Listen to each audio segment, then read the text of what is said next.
Bismillahirrahmanirrahim. Ayo bawa harta ke surga. Dukung pembangunan sekolah Islam Mufid dengan donasi ke rekening atas nama Yayasan Muflih untuk Islam dan Dakwah. Bismillahirrahmanirrahim. Assalamualaikum warahmatullahi wabarakatuh.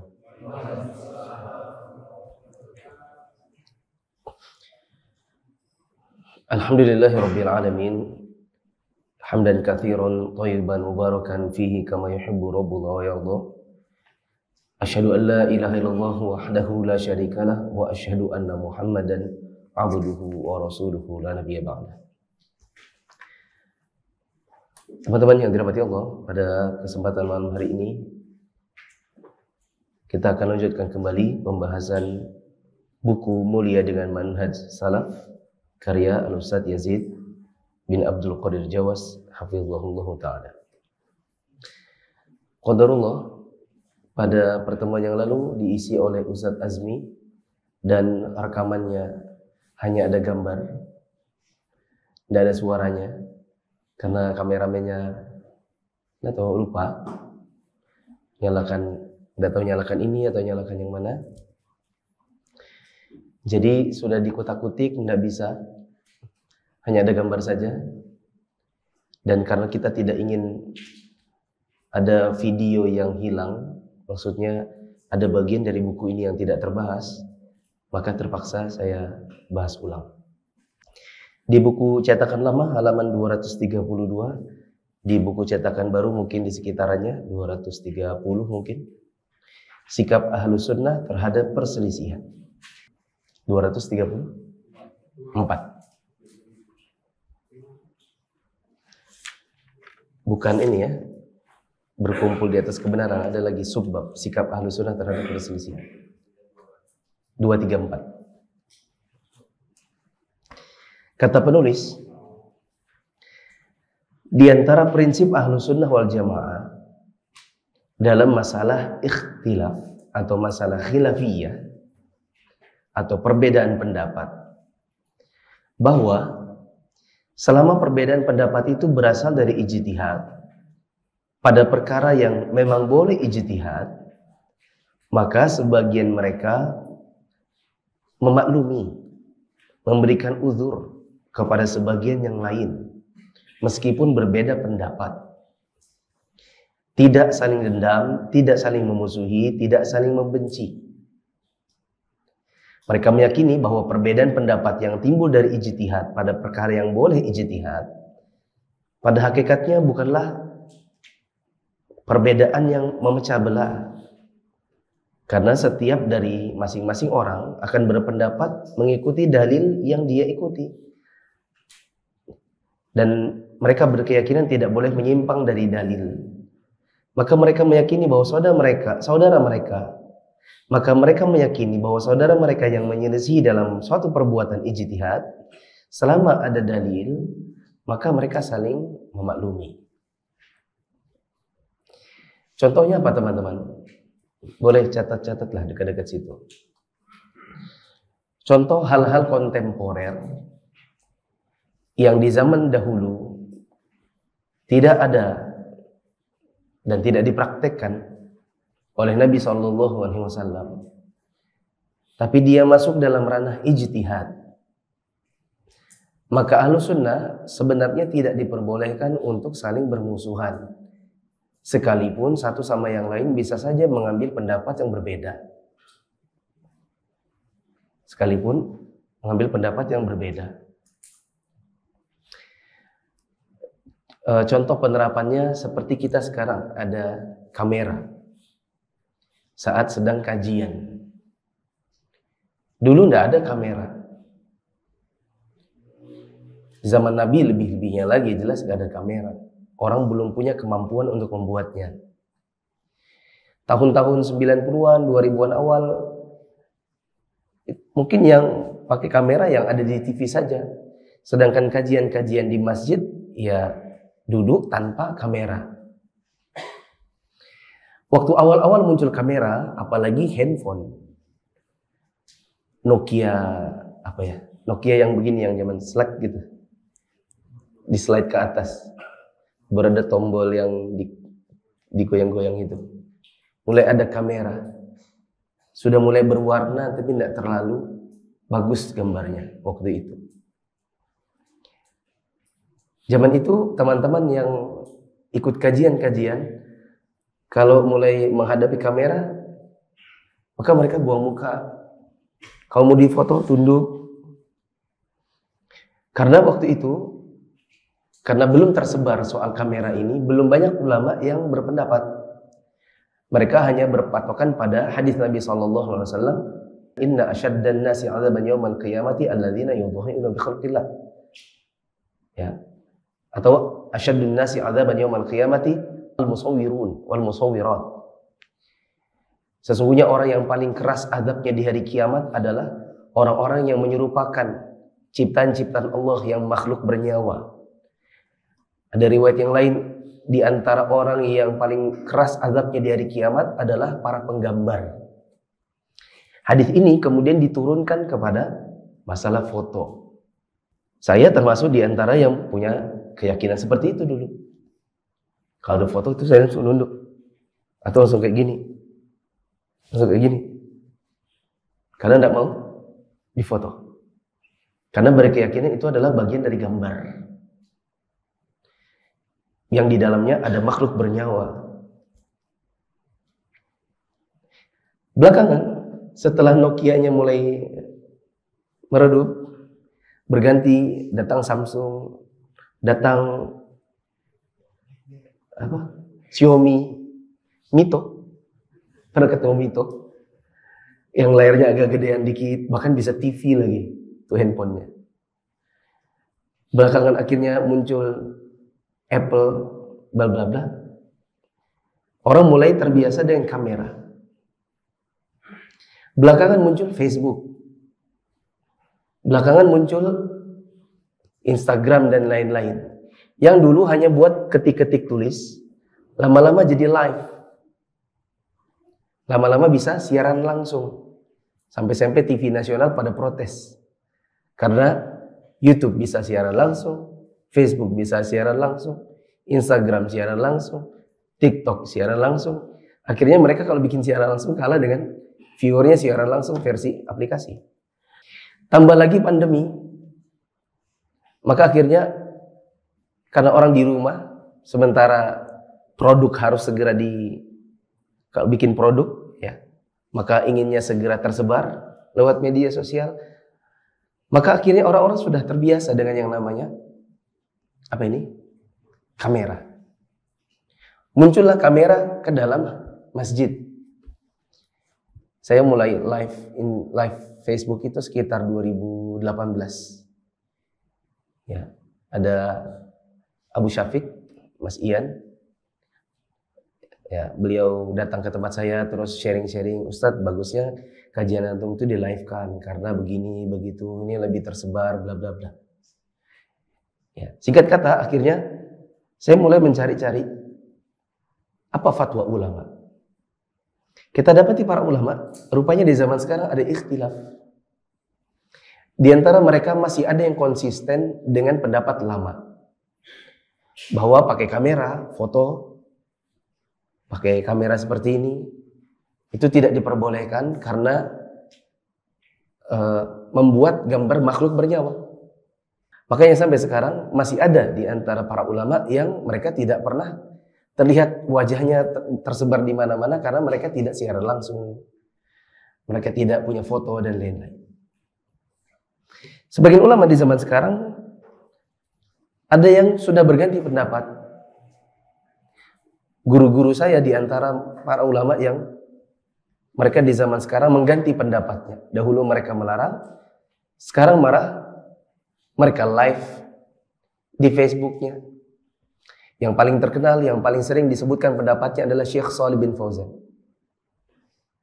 Ya, saudara-saudara kita sebagiannya masih ada yang ghulu dalam masalah ini. Berlebih-lebihan dan memusuhi sesama ahlu sunnah karena menggunakan kamera, menggunakan live Facebook, menggunakan live YouTube dan lain-lain. Karena mereka memegang pendapat Syekh Shalih bin Fauzan yang dahulu, beliau termasuk yang berpendapat tidak bolehnya. Kita dapati di zaman sekarang Syekh Shalih bin Fauzan sudah punya page resmi Facebook dan beliau live di situ. Kalau ada yang berkata, iya tapi kan itu live, adapun rekaman enggak, nah ini semakin salah lagi.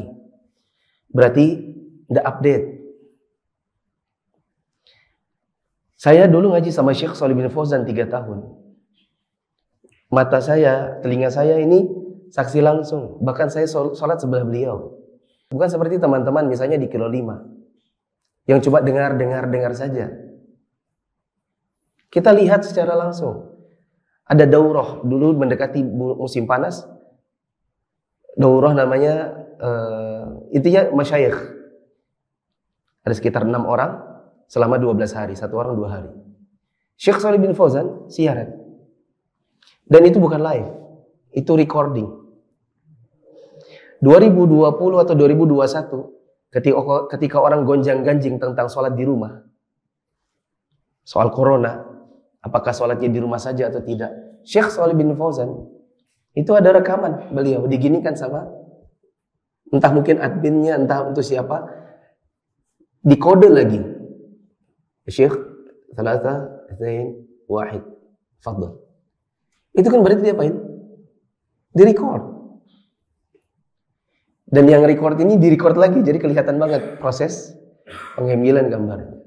Ala kulihan, bahkan saya bilang, seandainya pun Syekh Shalih bin Fauzan masih dengan pendapat lamanya, pertanyaannya, apakah di dunia ini pendapat ulama itu hanya Syekh Shalih bin Fauzan saja? Dari zamannya Syekh Utsaimin, masih kamera zaman-zaman dahulu, pakai handycam, Syekh Utsaimin pernah siaran. Beliau pernah bikin siaran bersama grup pramukanya Saudi. Tanya jawab dengan anak-anak muda, anak-anak pramuka. Beliau masih hidup waktu itu. Ada kameranya, ada gambarnya tersebar. Nah, begitu juga sebagian ulama kita, mereka mungkin sudah mulai memahami, oh zaman sekarang salah satu media dakwah yang efektif itu pakai media sosial. Di Saudi dulu ramai masyayikh pakai Twitter. Profile picture Twitternya itu rata-rata foto-foto mereka. Baik foto yang hadap samping maupun yang hadap kamera. Kalau kita cari channel-channel YouTube mereka, head atasnya itu foto-foto mereka. Apa yang mereka yakini? Nah, saya pernah kajian di majelisnya Syekh Sa'ad Al-Khatlan. Beliau juga salah satu guru saya, tapi tidak sebanyak Syekh Sa'ad Al-Syathri, tidak sebanyak Syekh Shalih bin Fauzan. Saya dapatkan ilmunya, karena saya sudah satu tahun terakhir di Saudi, baru saya ngaji sama beliau. Di salah satu majelisnya, beliau berpendapat, sebagaimana pendapat-pendapat ulama kontemporer dalam Majmu' Fiqh Islami, bahwa kamera itu seperti hukum cermin. Kalau kita bercermin, maka apa yang kita lihat di dalam cermin dengan apa yang eksis pada nyatanya sama persis. Ya, sama persis. Tidak seperti menggambar. Misalnya ada orang menjadi pelukis. Ada orang duduk di dekatnya lalu dilukisnya. Maka apa yang dilukis dengan tangannya dengan yang realita itu tidak sama persis. Tidak seperti foto yang merupakan cermin. Ya, prinsipnya adalah prinsip cermin. Pemindahan gambar. Makanya tai lalat di mana? Di pipi. Di situ juga ada di cermin. Sebagaimana di kamera, bila sekarang saya foto, bila saya punya misalnya botel gitu ya, bekas cacar di sini. Apa yang ada di situ pun nampak. Tidak seperti yang ada di gambar tangan. Begitu. Yang kedua adalah mereka berkeyakinan ketika foto seperti ini sudah selesai, lalu layarnya mati, maka nggak ada gambarnya. Ketika dinyalakan, baru ada gambarnya. Mati, hilang lagi. Maka ini tidak sama seperti gambar yang dipajang di dinding. Misalnya setelah difoto, dicetak. Seperti foto wisuda, foto pernikahan. Yang sudah tercetak, ketika sudah tercetak, jadilah itu sebuah gambar makhluk bernyawa. Malaikat tidak masuk ke rumah yang di dalamnya ada gambar makhluk bernyawa. Ya. Maka teman-teman yang dirahmati Allah, masalah misalnya dakwah dengan menggunakan live Facebook dengan kamera seperti ini, di-record, kemudian diedit, setelah itu di-upload di media sosial. Atau misalnya seseorang berfoto, ya difoto, lalu kemudian dia pajang misalnya di Instagramnya.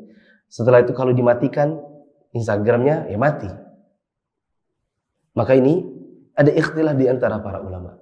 Sebagian membolehkan, sebagian melarang, dan perhatikan bagaimana sikap Ahlussunnah. Pada perkara yang itu merupakan ijtihad, maka mereka bisa saja saling berbeda pendapat, tetapi saling memberi maaf, saling memberi uzur, atau memaklumi satu sama yang lain dan tidak bermusuhan. Kalau ada yang tidak mau, tidak apa-apa. Kalau ada yang mau, maka itu urusannya. Tidak boleh kita kemudian memecah belah kaum muslimin untuk urusan yang sifatnya adalah ijtihadiyah. Masalah ijtihad.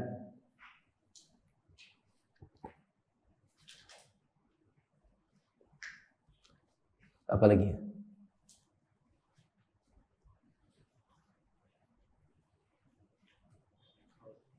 Ada yang bisa kasih contoh?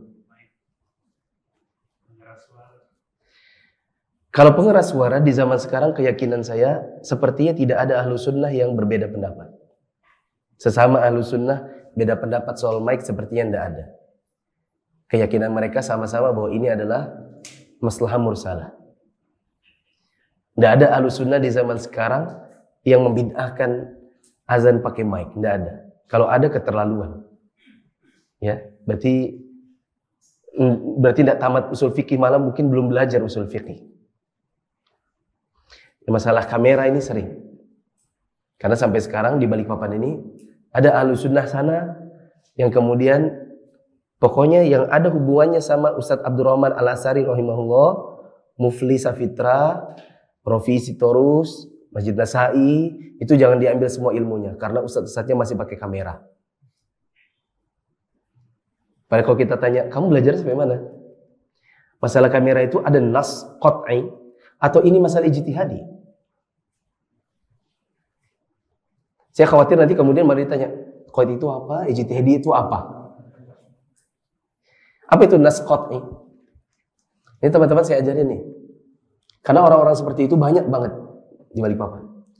Dan kalau dulu Ustadz Abdurrahman rahimahullah bilang sama saya, di mana kita bisa mengisi, di situ nanti mereka akan membututi, mencari orang bisa masuk ngisi di situ juga.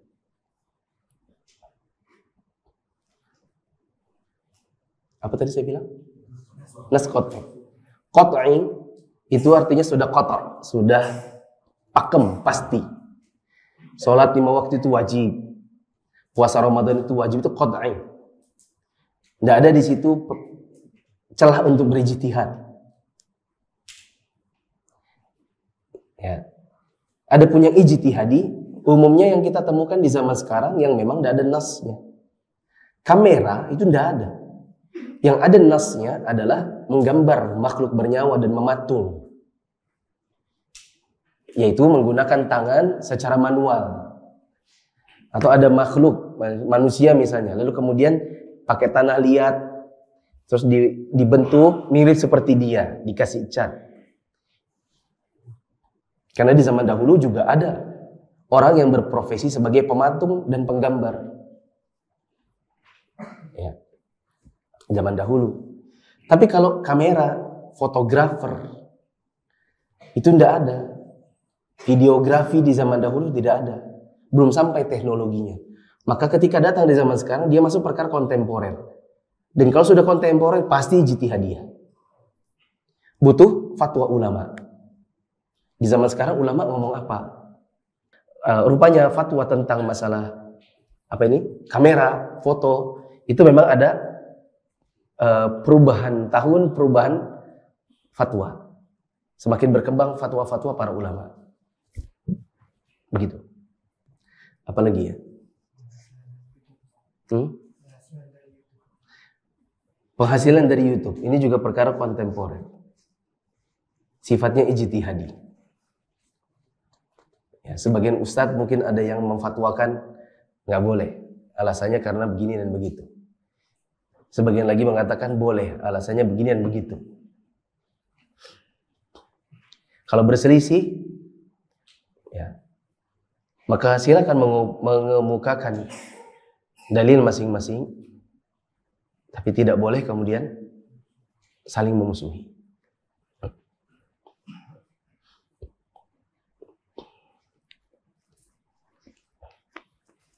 Tadi juga dikatakan pada perkara yang boleh ijtihad, karena mungkin juga kita dapati di zaman sekarang ada hal-hal yang ya, mungkin tidak butuh ijtihad, apalagi ijtihad pemuda-pemuda di zaman sekarang. Karena ijtihad para ulama dari zaman dahulu sudah banyak. Misalnya fatwa-fatwa para ulama tentang pemberontakan kepada pemerintah yang zalim. Demonstrasi-demonstrasi yang isinya adalah hujat menghujat pemerintah. Fatwa ulama di zaman sekarang sudah sangat banyak. Lalu kemudian muncul sebagian dai muda yang mereka berpendapat demo selama demo itu islami boleh. Misalnya.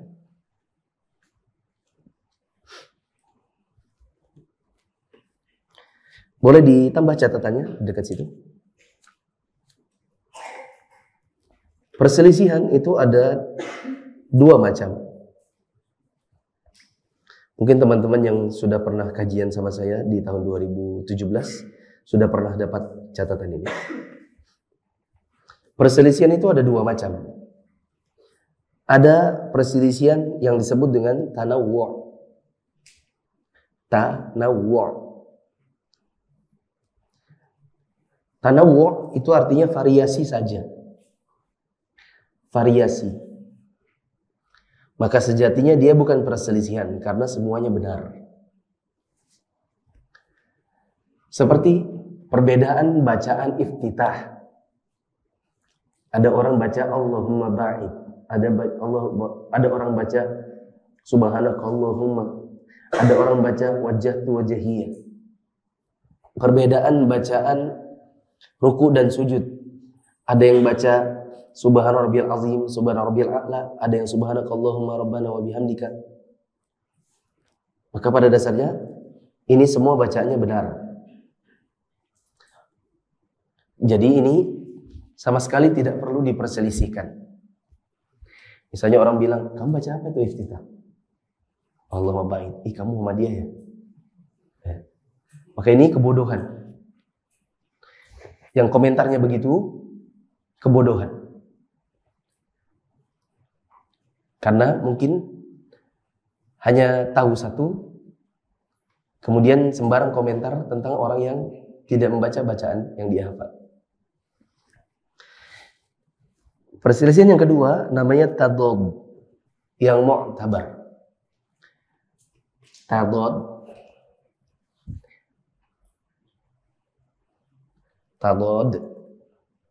yang mu'tabar. Yaitu perselisihan yang memang satu dengan lainnya itu saling bertentangan, bukan cuma bervariasi, tapi jelas bertentangan. Tapi di situ ada celah untuk toleransi. Seperti sujud tangan duluan atau lutut duluan. Kalau ada yang mau sujud lutut duluan, silakan. Yang mau tangan duluan di lantai, silakan. Ada yang kalau memberikan isyarat waktu sholat, tunjuknya bergerak. Ada yang diam saja. Ada yang kalau sholat subuh, tasyahud akhir atau tasyahudnya kakinya diduduki. Ada yang duduknya di lantai. Ada yang sami Allahu liman hamidah, tangannya ditaruh kembali di dada. Ada juga yang selonjor ke bawah. Maka ini diantara perselisihan yang memang mau tidak mau harus dipilih, tapi toleransi. Jangan kalau ada orang lagi tasyahud, jarinya itu digerakkan lalu ditangkap. Atau berkelahi gara-gara itu, tidak boleh. Karena harus toleransi. Kemudian yang ketiga, tadad ghairu mu'tabar. Perselisihan yang tadad, yaitu saling bertentangan, dan ghairu mu'tabar, tidak dianggap sebagai perselisihan yang saling toleransi. Ya memang harus diingkari berarti. Seperti ada orang yang i'tikaf di kuburan. Keyakinan mereka di situ akan dapat berkah, terutama pada kuburan-kuburan yang isinya adalah wali-wali yang dikultuskan. Ini saling bertentangan. Karena yang satu akan menjustifikasi itu jalan menuju kemusyrikan, karena bertabarruk dengan kuburan wali, padahal harusnya mencari berkah itu dengan cara berdoa kepada Allah. Sebagian lagi mengatakan itu tidak masalah, karena itu sudah adat istiadat, turun-temurun dari kiai-kiai. Di sini adalah, ini contoh perselisihan yang tadad yakni saling bertentangan, tapi ghairu mu'tabar. Tidak teranggap sebagai perselisihan yang masing-masing punya dalil. Kenapa demikian? Karena para sahabat di zaman dahulu tidak ada yang i'tikaf di kubur Nabi. Tidak ada perbuatan para sahabat yang i'tikaf di kubur Nabi. Coba teman-teman jawab.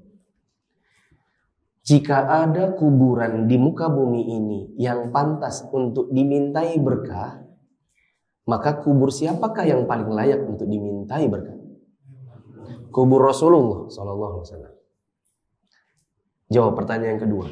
Siapakah umat Islam yang paling pintar-pintar masalah agama? Sahabat Nabi. Kok yang pintar-pintar ini tidak ada yang i'tikaf di kubur yang paling layak untuk dibuat i'tikaf untuk cari berkah?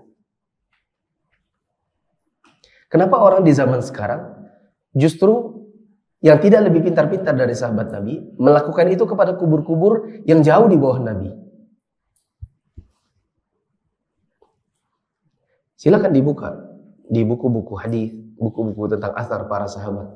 Tidak seorang pun dari mereka yang senantiasa membuat acara-acara semacam i'tikaf, bersemedi, duduk berlama-lama di sisi kubur Nabi, lalu bertawassul di situ dan yang semacam itu. Ya. Maka ini adalah tadad, saling bertentangan dan tidak mu'tabar. Tidak mu'tabar berarti tidak diakui sebagai perselisihan yang pakai dalil. Yang ada adalah dalil lawan sesuatu yang tidak berdalil, atau menjustifikasi, membenarkan sesuatu yang tidak punya dalil.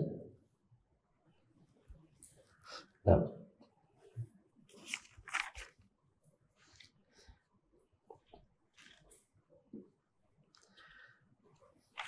Teman-teman yang dirahmati Allah, di dalam kehidupan kita sehari-hari kita dapati perselisihan sangat banyak.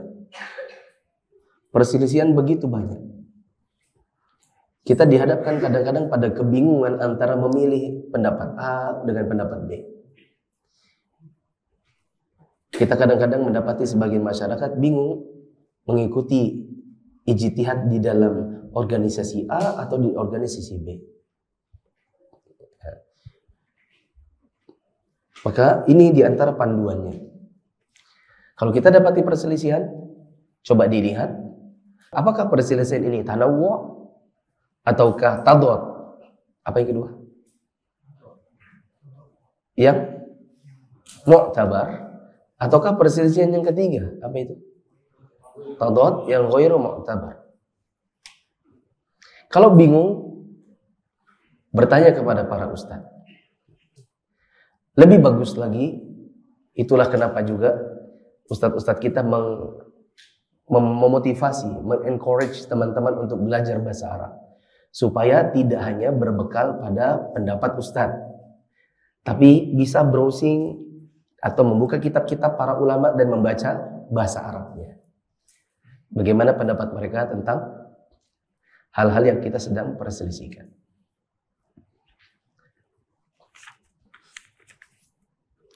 Di sini saya punya contoh. Hisab versus ru'yah. Ini perselisihan tahunan. Ya kan? Tiap tahun perselisihan ini muncul. Apakah kita menentukan Ramadan itu pakai hisab ataukah pakai ru'yah? Bukan pakai ruqyah ya. Ruqyah itu baca-baca di mantra.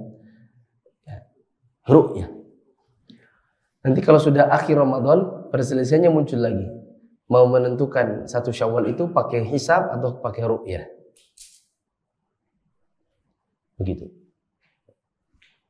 Kadang ada masalah-masalah fikih yang juga kita bingung, ini masuk yang mana ya. Seperti kalau kita lagi umroh, semoga yang belum pernah Allah mudahkan rezekinya, dan yang sudah pernah semoga berangkat lagi. Ada perselisihan, bolehkah umroh itu berulang-ulang? Bolehkah sekali sampai di Mekah, setelah umroh, gundul, habis itu besok pas city tour ke Ji'rona atau ke Tan'im, lalu balik lagi, umroh lagi, tawaf lagi, sa'i lagi, gundul lagi. Nanti hari ketiga pergi lagi. Jadi nanti kalau pulang, kadang-kadang ada yang bertanya, berapa kali umrohmu? Oh, sama Ustaz Mufli 1 kali aja. 2 lah kalau dihitung sama ke Kuba, karena 1 kali pergi ke Kuba, 1 kali umroh pahalanya. Oh, kita dulu 7 kali. Ini ada perselisihan. Perselisihan, boleh enggak pergi umroh perempuan sendiri, enggak ada mahramnya. Ibu-ibu misalnya, ya karena dia nabung bertahun-tahun, lalu dia mau pergi tapi tidak ada anaknya, tidak ada suaminya, tidak ada saudaranya, dia ikut sendiri, satu rombongan, boleh atau tidak? Kemudian masalah perempuan, kalau di zaman Nabi, wanita-wanita itu paling ikutan sholat di Masjid Nabawi, jamaah itu paling sholat subuh.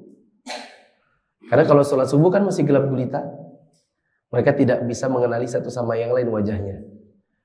Zuhur, asar, tidak ada riwayat para sahabat Nabi yang wanita-wanita, istri-istrinya, anak-anaknya Nabi itu bolak-balik tiap hari, subuh, zuhur, asar, maghrib, isya, bolak-balik rumah masjid, rumah masjid, rumah masjid. Adapun di zaman sekarang, orang kalau sudah pergi umroh, biasanya mampir ke Madinah, nanti hotel, masjid, hotel, masjid, hotel, masjid. Itu sebenarnya bagus bagaimana? Di hotel aja sholatnya, apa ke masjid? Ini ada ikhtilaf. Wanita kalau sudah masuk ihram ternyata haid, atau malah sudah haid duluan sebelum ihram. Tapi karena cuma umroh 9 hari, sementara haidnya baru mulai di hari ke-4 perjalanan dia ke Mekah, sementara dia cuma 9 hari, berarti haid masih 7 hari, sementara pulangnya 5 hari lagi. Bolehkah dia, bagaimana dengan umrohnya?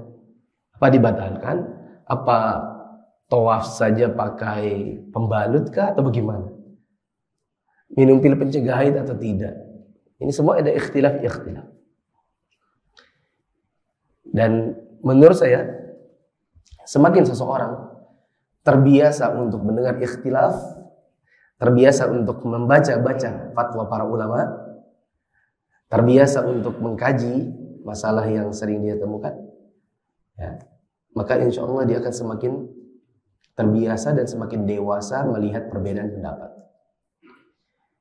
Yang sulit itu adalah kalau kajiannya jarang, ngajinya 1 minggu hanya 1 kali 2 kali, ustadznya hanya ustadz favorit, tidak punya ustadz yang lain kecuali favorit. Jadi saklek pada satu pendapat saja, satu rujukan saja. Begitu nanti ketemu dengan pendapat yang berbeda dari ustadz yang lain, timbulannya egoisme. Wah, tidak sama nih sama guruku. Ya. Padahal ternyata guru yang satu dengan guru yang lain ketika bertemu, bagi mereka itu biasa saja ikhtilaf, beda pendapat.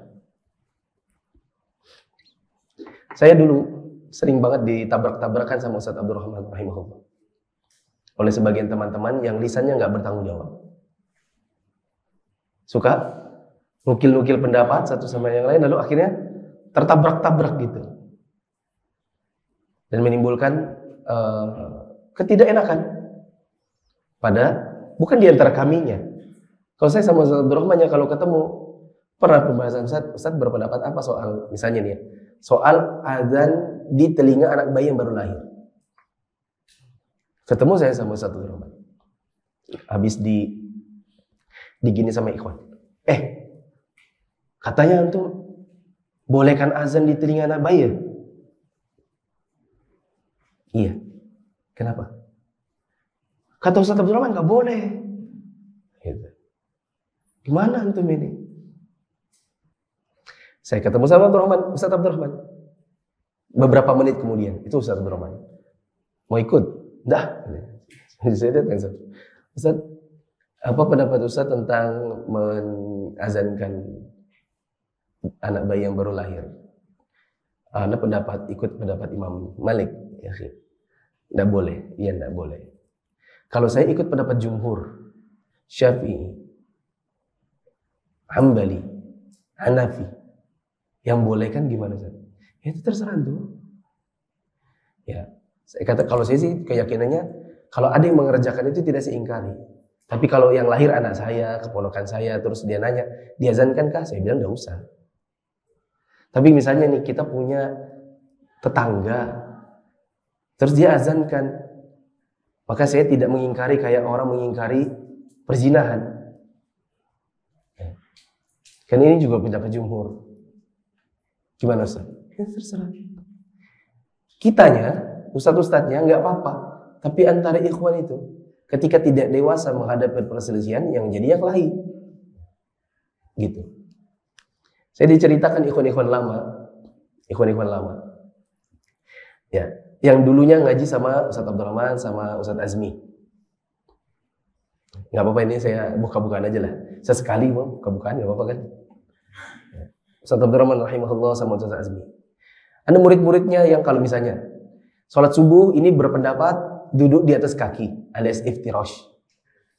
Yang situ anak muridnya satu berpendapat tawarruk. Kalau sholat subuh yang diduduki itu lantai. Pas ketemu duduk sebelahan sholat subuh. Ya kan? Terus saling mengingkari habis selesai sholat subuh. Antum tidak ikut kajian kan? Kenapa kaki antum kayak gitu? Emang kenapa? Masa yang diduduki lantai? Yang benar itu yang diduduki itu kaki. Makanya ngaji. Lah antum pikirannya ngaji enggak ngaji. Itu sama Ustaz Fulan. Akhirnya yang teradu domba siapa? Guru lawan guru. Gara-gara murid-murid yang tidak dewasa. Padahal gurunya kalau diketemukan mungkin nggak apa-apa. Mungkin mereka mengatakan ya itu ikhtilaf ulama. Saya mengambil pendapat ini. Adapun pendapat yang berbeda saya hormati. Cuman karena kita maunya ini ustadz favorit. Ini ustadz kesukaan. Ini ustadz tapi keluarga. Ini ustadz tapi mertua. Jadi ya harus yang diambil itu bukan lagi soal dalil, tapi soal preferensi pribadi, like dislike, hubungan kekeluargaan dan bukan. Masih saja kita dapati sebagian teman-teman yang kurang dewasa dalam menyikapi perbedaan pendapat di antara para ulama atau minimal para guru, para ustadz, hingga akhirnya membuat percekcokan, perselisihan yang nanti terbawa pada guru dengan guru. Dan itu jelas-jelas tidak baik.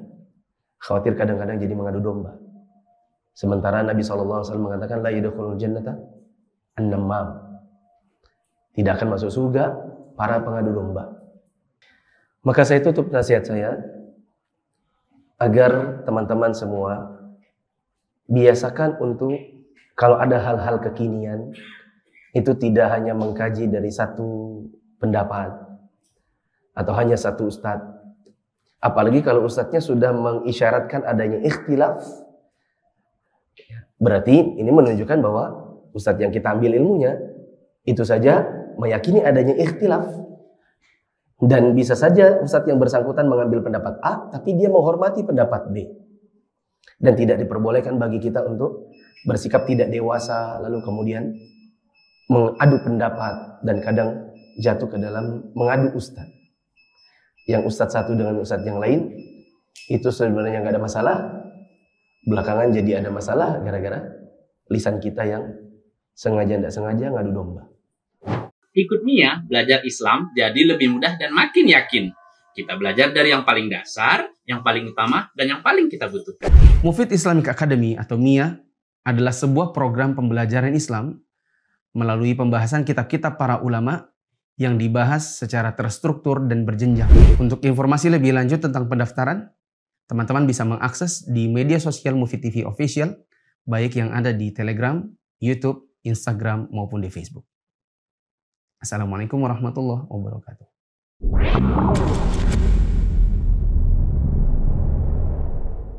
Kenali agama kita lebih dalam dengan belajar di Mufid Islamic Academy. Anda ingin belajar agama runut dari dasar, akan tetapi terkendala dengan pekerjaan usia? Jangan khawatir, bergabunglah bersama Mia. Dengan belajar di Mia, Anda akan mendapatkan metode yang mudah untuk difahami, dan Anda bisa belajar kapan dan dimanapun Anda berada, akan tetapi tetap ilmiah. Barakallahu fikum. Apa hukumnya memakai diskon Natal? Saya pernah baca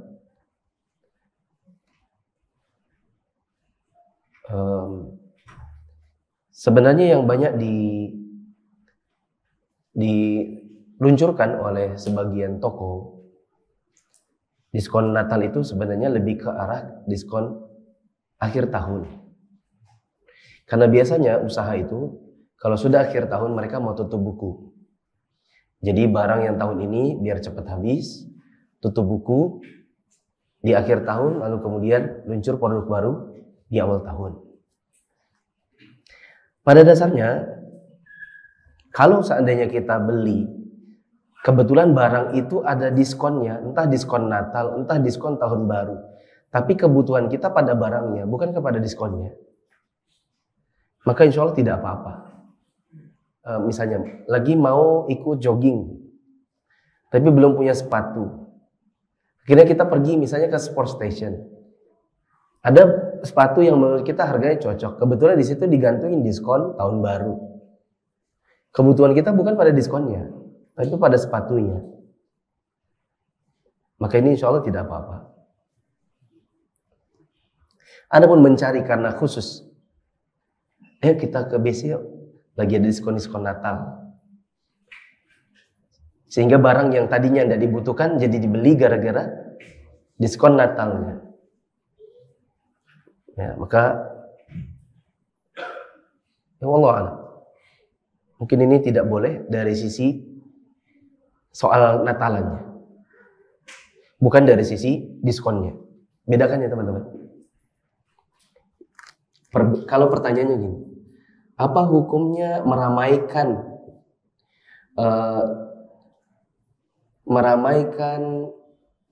misalnya ada pameran diskon Natal. Jadi kita di situ juga bikin diskon Natal.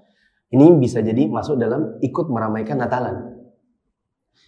Tapi kalau apa hukumnya pas beli produk ada diskon Natalnya?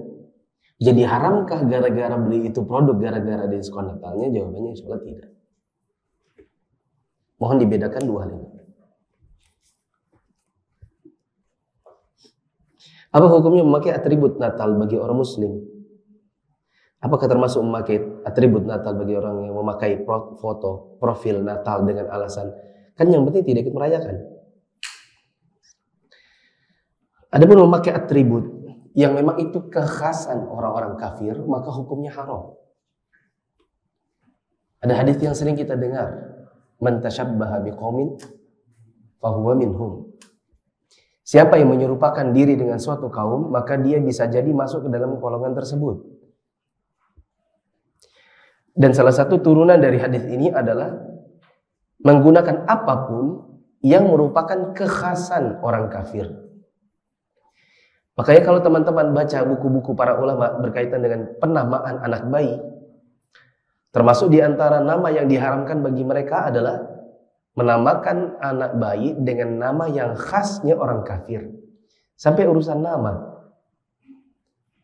Yang itu tidak kelihatan. Apalagi yang jelas-jelas kelihatan. dan menjadi syiarnya orang kafir. Nama itu kan tidak kelihatan. Nunggu ditanya nanti baru orang tahu. Siapa namamu? Misalnya apa? Nama khasnya orang kafir. Yohanes, Albertus Christus Juventus. Misalnya. Memang namanya itu nama dia.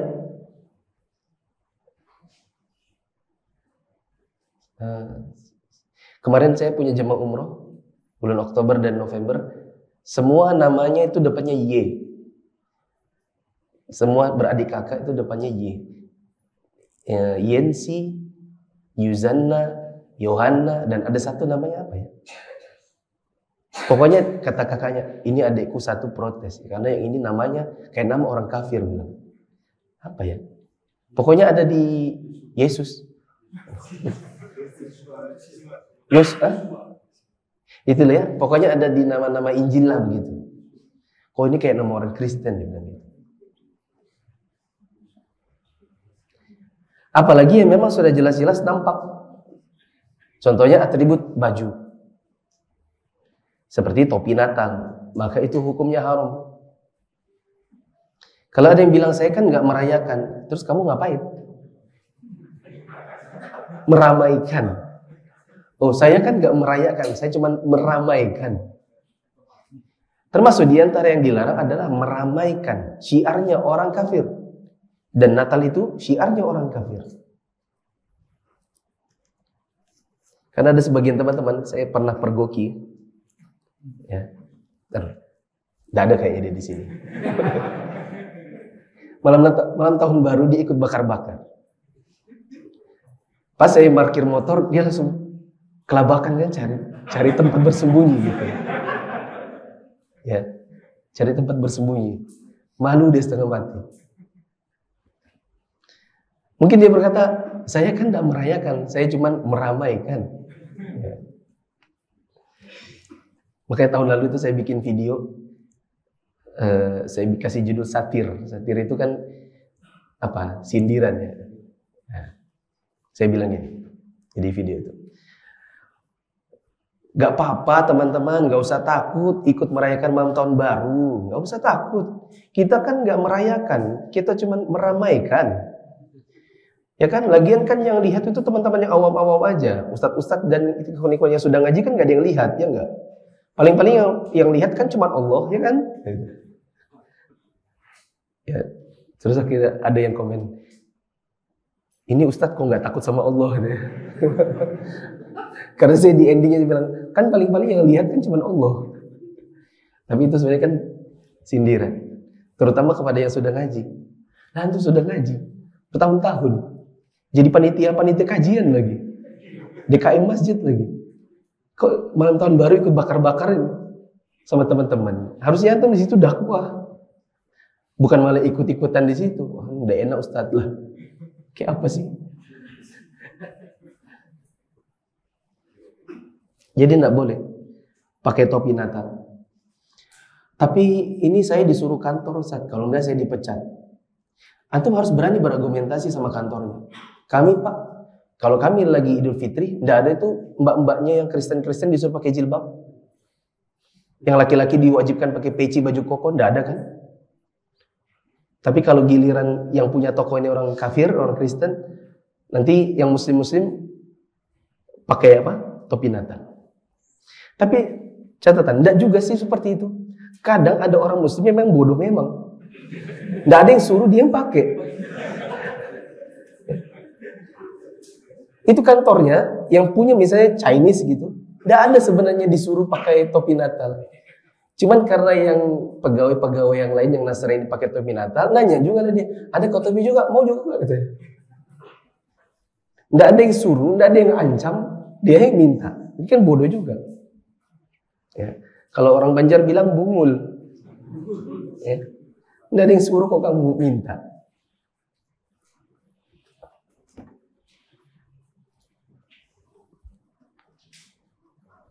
Ada yang bertanya? Kalau misalnya yang sering ada tuh di RT tanya apa kajian gitu apa taklim gitu, tapi ngumpul-ngumpul rame Nanti makan-makan juga setelah kajian di mana? Kajian RT. Ya pas malam tahun barunya itu. Oh, iya. Islami katanya.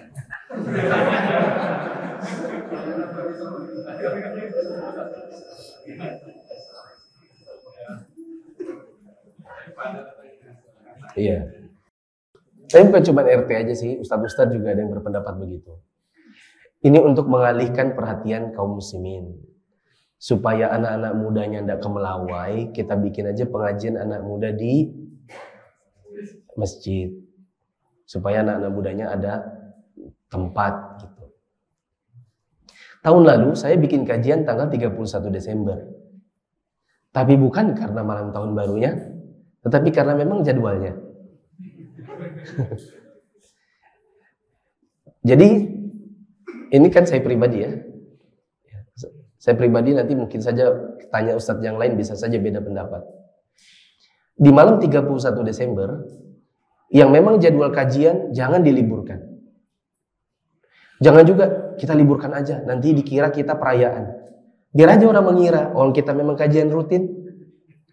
Tapi tidak usah juga sengaja bikin kajian rutin supaya orang teralihkan. Supaya orang teralihkan, itu bukan tanggal 31 Desember bikin kajian. Yang ada adalah, seperti saya mulai Jumat kemarin. Ini kemarin tanggal berapa? Ini tanggal berapa?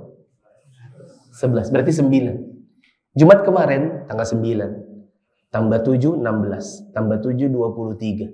3 minggu sebelum Natal dan sebelum tahun baru, ngomong memang sudah di khutbah Jumat.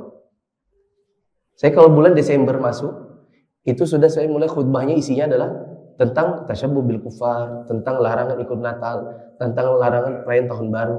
Itu ngomong dari khutbah Jumat. Dikarenakan khutbah Jumat itu orang-orang pada berkumpul. Jadi edukasinya lebih dapat. Mungkin nanti ada, nanti tidak enak sama orang dibilang kita keras.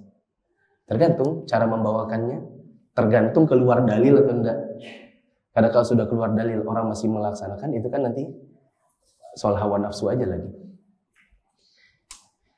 Ya, jadi saran saya nanti tanggal 31 Desember hari apa tuh? Hari Sabtu. Ini kan? Hah? Ya, pokoknya jangan libur. Di sini ada kajian aja. Jangan juga, takut nanti kita ditazir. Nih kira kita merayakan. Enggak usah, jangan usah takut. Bikin saja kajiannya. Dan doakan nanti semoga insya Allah melanjutkan dari talk show yang di zona halal. Semoga nanti akan ada kajian khusus anak muda yang berbasis sunnah. Tapi belum mulai nih, belum mulai. Subhanakallahumma wa bihamdika asyhadu an la ilaha illa anta astaghfiruka wa atubu ilaik. Wassalamualaikum warahmatullahi wabarakatuh.